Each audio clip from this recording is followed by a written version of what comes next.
સામગ્રીમાં તમે શું લીધું છે? સામગ્રીમાં કેક નો બેઝ છે અને આઈસિંગ માટે ક્રીમ, બ્લેક કરન્ટ સોસ છે અને ફ્રેશ બ્લેક કરન્ટ એવું બધું છે. અચ્છા, આખી કેક તમે પ્રિપેર કરવાના છો? કેક નો બેઝ તો નોર્મલી આપણે હિમાલી ઘણી વાર બતાવેલો છે. આજે આપણે ફ્રોસ્ટિંગ આઈસિંગ એ કરીએ છીએ, એમાં કેટલો ટાઈમ થશે? એમાં લગભગ 20 થી 25 મિનિટ છે. ઓકે, અને જે પ્રી પ્રિપરેશન જે આપણે કરી છે એ પ્રમાણે જે કેક રેડી કરવાની છે એમાં કેટલો ટાઈમ થાય છે? લગભગ પોણી કલાક જેવું થાય કેક નું બેટર રેડી કરતા અને બેક થતા. ઓકે, તો ચાલો સ્ટાર્ટ કરીએ. હા, સ્ટાર્ટ કરીએ. સૌથી પહેલા જે કેક નો બેઝ છે હિમાલી, એના માટે જે મેં 2 ટીન લીધા છે એ આ સાઈઝના છે. ઓકે, આ એક 7 ઇંચનું છે, જે નાનું આપણે નીચે મોટું જોઈએ છે એ 7 ઇંચનું છે અને ઉપર જે નાની છે એ 5 ઇંચની છે. ઓકે, એ રીતના 2 કેક રેડી કરી છે. બંને કેકની ફ્લેવર કઈ છે? સેમ છે, બ્લેક કરન્ટ. આપણે બ્લેક કરન્ટ કેક કરીએ છીએ એટલે બ્લેક કરન્ટ છે. ઓકે હિમાલી, તો હવે આપણે સ્ટાર્ટ કરશું. પેલા જે આ કેક બોર્ડ છે એને આપણે ટર્ન ટેબલ પર રાખી દઈશું. સૌથી પહેલા આ 7 ઇંચની જે કેક છે એને આ કેક ને આપણે ઓવરલેપ કરવાની છે આવી રીતે. એટલે પહેલા શું કરશું કે જે આ ટીન લઈ અને આ કેક ને સાઈડ થી કટ કરી દેશું. ખૂબ સાચવીને કટ કરીએ છીએ અને સીધું જ નાઈફ રાખવાનું જેનાથી આડું ન થાય. ફિનિશિંગ પણ સરસ આવશે. ફિનિશિંગ સરસ. અને પછી આને એમાં સેટ કરીને જોઈ લેવાની પરફેક્ટ થઈ જાય છે. અને બીજું એ ધ્યાન રાખવાનું છે કે આ જે મોટી કેક છે એ નાની કેક કરતા થોડી નીચી હોવી જોઈએ. અચ્છા, અને થોડી આપણે સ્ટેપ કરવાનું છે એટલે એ રીતે થોડી નીચી રાખવાની છે. હવે સૌથી પહેલા આપણે કેક ને કટ કરી લેશું. વચ્ચેથી કટ કરીએ છીએ? ના, વચ્ચેથી નથી કરતા. ઓકે, આપણે આ કેક ને હજી થોડી નાની બનાવવાની છે, નીચી બનાવવાની છે. અચ્છા, એટલે વચ્ચેનું લેયર એમાંથી આપણે કાઢી નાખશું.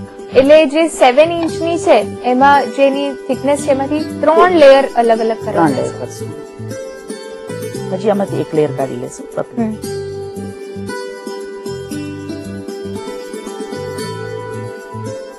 અને જે મિડલ પોર્શન છે એને રિમૂવ કરી દીધું છે. રિમૂવ કરી દીધું. હવે આ કેક છે એને આપણે કટ કરી લેશું. એને એઝ ઇટ ઇઝ રાખવાની છે. એને આપણે વચ્ચેથી લેયર નથી કાઢવાનું કારણ કે એની હાઈટ આપણે રાખવાની છે. ઓકે, સ્પ્લિટ કરી લઈએ છીએ, એને 2 ભાગમાં વહેંચી દઈએ છીએ. ખાસ તો આપણે કેકને સોક કરવા માટે. ઓકે, હવે આ જે લોઅર પાર્ટ છે હંમેશા કોઈ બી કેકને આઈસિંગ કરતા પહેલા એને હંમેશા સુગર સિરપ થી અથવા કોઈ બી જ્યુસ થી અથવા કોઈ બી એરેટેડ ડ્રિંક હોય એનાથી આપણે સોક કરવાનું.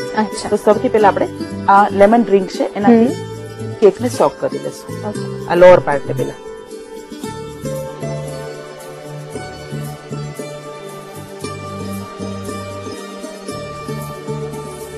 આપણે આ એક પાર્ટ સોક કરી લીધો છે સુગર સિરપ. આ ફ્રેશ ક્રીમ છે હિમાલી અને એની અંદર મેં બ્લેક કરન્ટ એસેન્સ એડ કરેલું છે. ઓકે, સખત ફ્લફી દેખાઈ રહ્યું છે અત્યારે. હવે એ આપણે પેલા આમાં પાથરી દેશું. ક્રીમ કેટલું છે? ક્રીમ 500 ગ્રામ. અને એમાં કઈ એડ કરેલું છે? ખાલી black current essence. Okay, icing sugar કેવું કઈ જ નહીં? આઈસિંગ શુગર ને black current essence. Icing sugar તો એડ કરવાની જ હોય વ્હીપ ક્રીમમાં. 500 ગ્રામ વ્હીપ ક્રીમ હોય તો 150 ગ્રામ આઈસિંગ શુગર એડ કરવાની. હવે હિમાલી આ છે બ્લેક કરન્ટ સોસ જે મેં ઘરે રેડી કરેલો છે. બહુ ઇઝીલી અને બહુ જ ફાઇન રીતે થાય છે. અત્યારે કાળી દ્રાક્ષની સીઝન છે તો ફ્રેશ લઈ આવવાની. 500 ગ્રામ કાળી દ્રાક્ષ હોય તો એમાં લગભગ 4-5 ટેબલ સ્પૂન જેટલી ખાંડ અને 2-3 ચમચી જ પાણી નાખી અને એક પેનમાં ગેસ પર મૂકી દેવાની. લગભગ 10 મિનિટમાં સોફ્ટ થઈ જશે દ્રાક્ષ. પછી બિલકુલ ઠંડી કરી અને પછી એને ક્રશ કરી લેવાનું. અને એમાં 1 પિંચ લીંબુના ફૂલ એડ કરવાનું. અને એમાં કોઈ પણ કલર કે કઈ બી એડ કરવાની જરૂર નથી કારણ કે ઓલરેડી એનો કલર એટલો બ્યુટીફુલ આવે છે. બહુ જ ફાઇન કલર. એટલે બહારથી રેડી લેવામાં તો પ્રિઝર્વેટિવ ને બધું હોય છે. આમાં કઈ એડ નથી કરવું પડતું. આર્ટિફિશિયલ આપણે કઈ જ નથી એડ કરતા. હવે એનું આપણે લેયર કરી દઈશું વચ્ચે થોડું. એને એજ સુધી નહીં કરવાનું લેયર. કારણ કે કેક દબાશે તો બહાર નીકળશે એટલે થોડી જગ્યા રાખવાની સાઈડમાં. આની પર આપણે લેયર કરી લીધું છે. હવે જે નાની કેક છે 5 ઇંચની એ લેશું આપણે. એ રાખી દઈશું અહીંયા અને એને પણ આનાથી સોક કરી દઈશું. સોક કરવા માટે જે લેમન ફ્લેવરનું લિક્વિડ લીધું છે એ કેટલું લઈએ છે? લગભગ 1.5 કપ જેટલું જોશે.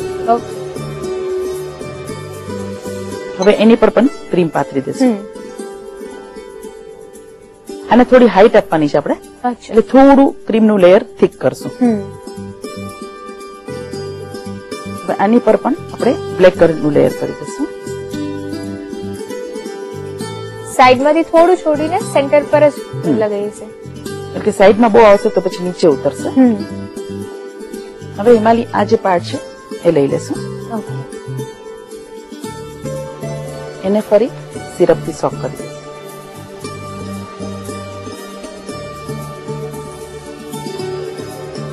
હવે જે 5 ઇંચનું ઉપરનું લેયર છે આપણે મૂકવાનું છે. અચ્છા, એટલે ઓરિજિનલી જે એના મેચિંગ હતા એ એની ઉપર આવી ગયા છે. આવી ગયા છે. અને ફરીથી આને બે સુગર સિરપથી સોક કરી.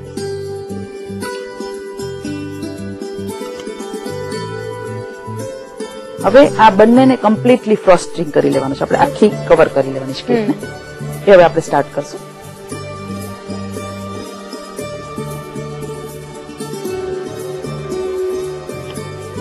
બહુ સરસ રીતે બધું કવર થઈ ગયું છે.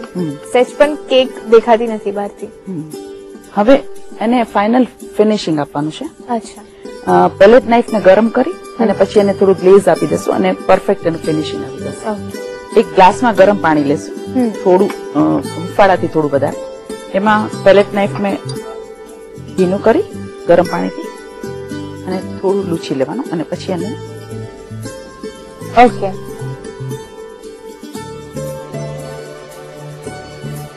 ફિનિશિંગ થઈ ગયું છે.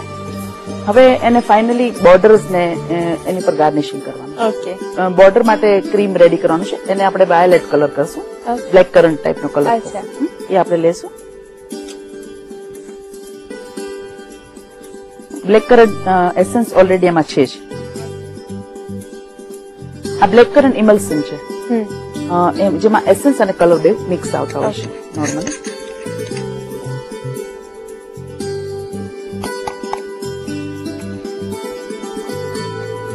કલર એડ કરી દીધો છે હિમાલી. હવે એને પાઇપિંગ બેગમાં કાઢી લેશું. ઓકે, આમાં મેં 11 નંબરની નોઝલ લીધી છે. અચ્છા, અને એનાથી ફ્લાવર બી થશે અને બોર્ડર બી થશે, બંને થશે.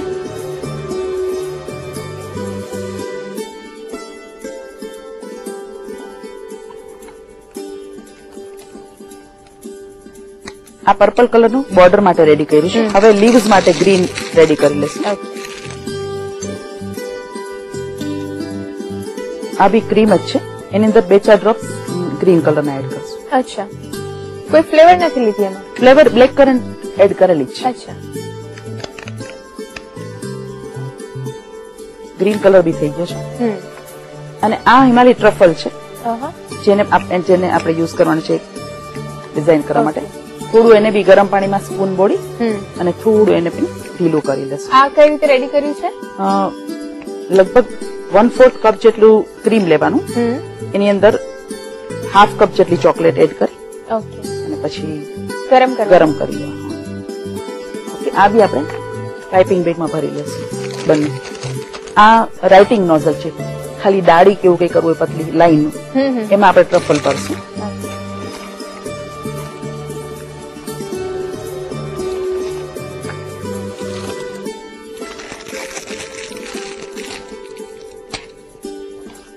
એકચ્યુઅલી લીવ્સ માટે પણ નોઝલ આવે છે, પણ તમારે નોઝલ યુઝ ન કરવી હોય તો આગળથી એને ટ્રાયેંગલ જરા કાપી લેવાનું અને એમાંથી પણ લીવ્સ થઈ શકશે.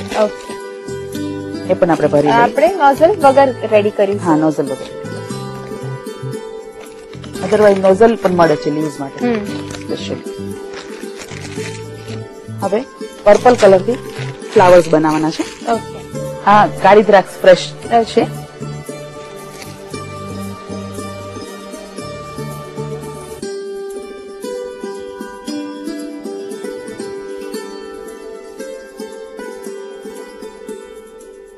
આ મોટી કેક પર આપણે 3 ફ્લાવર કરશું.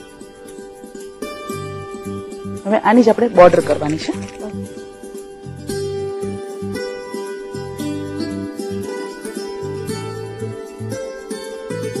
હવે આપણે આનાથી થોડી ડાળીને એવું કરશું, બ્રાઉન થી. હવે લીવ્સ કરી લેશું પેલા. પછી આપણે બોર્ડર કમ્પ્લીટ કરવાનું છે.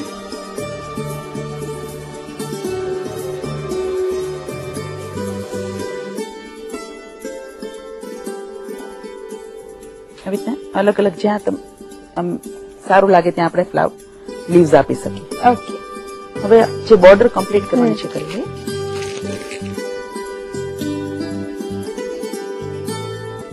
અહીંયા જે સ્ટેપ આવે છે ત્યાં આપણે કરવાની છે બોર્ડર. હવે રીતે નીચે બી કરી લેશે. તો હિમાલી આપણા રસોઈ શોની એક નવી શરૂઆત થાય છે, તો એના માટે કંઈક સ્વીટ, ટેસ્ટી, એટ્રેક્ટિવ જે બી તું કહી શકે એ રીતે. તો બ્લેક કરન્ટ કેક રેડી છે.